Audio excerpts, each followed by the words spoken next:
What's the meaning of city-state?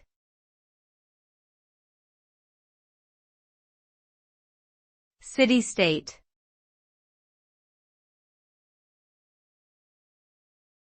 City-state.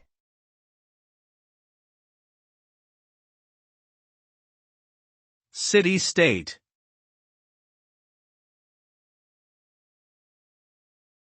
City-state.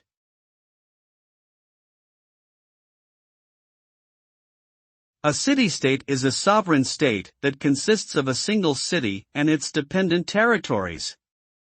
It is a political entity in which the city and its surrounding territory are not only economically but also politically integrated. City-states were common in the ancient world, particularly in Greece and Italy. Today, there are only a few existing city-states, such as Singapore, Monaco, and Vatican City. These entities maintain their independence and are usually governed by a single leader or a small group of leaders.